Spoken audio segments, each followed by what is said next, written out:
Kalian pernah nggak ke suatu kantor milik pemerintah dan coba jalan 5 menit di trotoar depannya? Kemungkinan besar kalian pasti bakal nemuin motor terparkir di atas trotoarnya.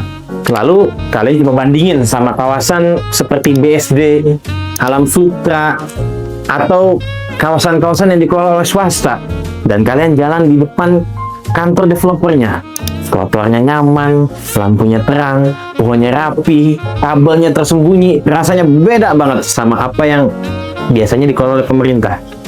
Padahal, kedua lokasi ini ada di negara yang sama, dipakai sama warga yang sama, insinyurnya sekolah dengan kurikulum yang sama, tapi kok beda? Apa sebenarnya yang beda? Anggarannya kah? Birokrasinya kah? Atau sesuatu yang lebih dalam daripada itu? Hari ini kita bedah tuntas.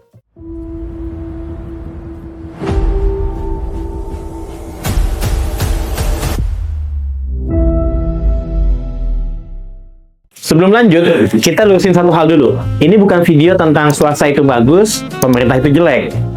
Ya emang jelek, ya enggak?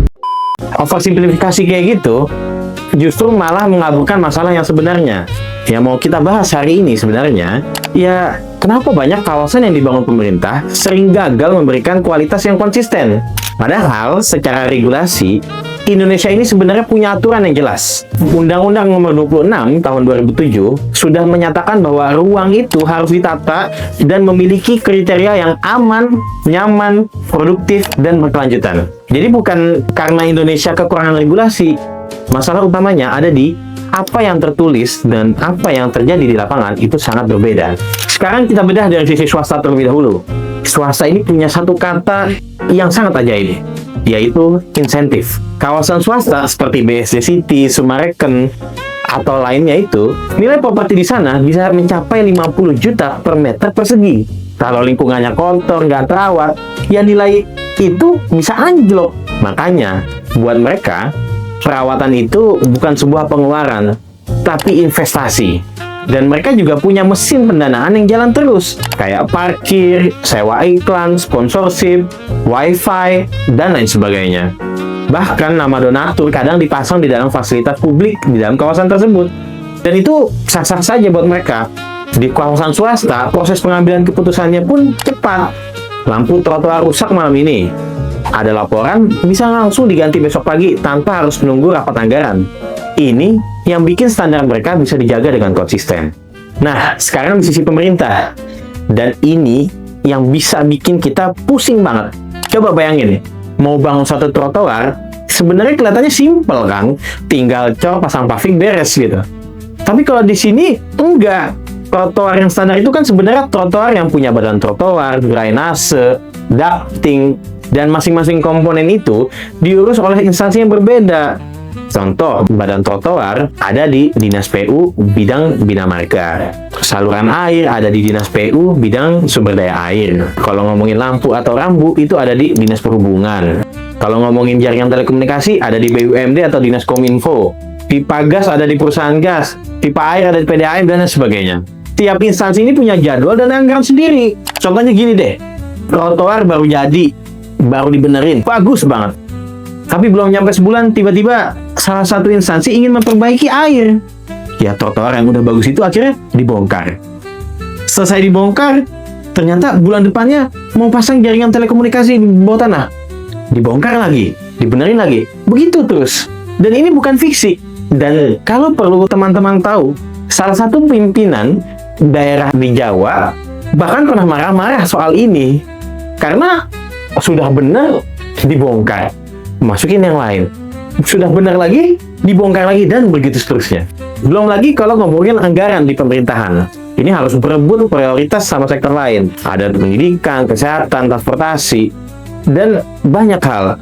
Setiap rupiah yang dikeluarkan pemerintah ini kan harus dipertanggungjawabkannya secara publik. Jadi ya, kompleks. Tapi itulah tugasnya pemerintah, mensinkronkan yang urut-urut itu. Karena kalau berhasil, wah pahalanya besar banget. Jutaan orang bakal merasakan manfaatnya. Tapi kita juga nggak bisa nyalain pemerintah terus. Karena ada bagian dari masalah ini yang cerminnya itu harus dihadapin ke kita sendiri. Ya, ada teori kriminologi tahun 1982 dari James Q. Wilson, kait broken windows theory. Inti teorinya sih sederhana sebenarnya. Satu jendela rusak ini kalau dibiarin akan mengundang jendela-jendela lain untuk ikut rusak. Kenapa? Karena kalau kerusakan kecil dibiarin itu bisa bikin jadi sebuah sinyal bahwa tempat ini nggak dijaga dan aturan yang ada di sini tidak ditegakkan. Dan begitu sinyalnya ini sampai ke banyak orang, ya orang lain akan bakal mudah untuk melakukan pelanggaran di tempat tersebut. Kita lihat nih contohnya, ada trotoar bagus, satu motor parkir di sana. Seminggu kemudian nggak cuma satu, bisa 5 yang parkir di dalam trotoar tersebut. Atau ada tembok, ada satu nih yang mencoret. Sebulan kemudian jadi tuh tembok grafiti isinya coret-coretan gak jelas, atau satu besi pagar hilang gitu. Mungkin 2 minggu kemudian isi rumahnya juga hilang gitu. Dan ini yang bikin kerjaan pemerintah makin berat.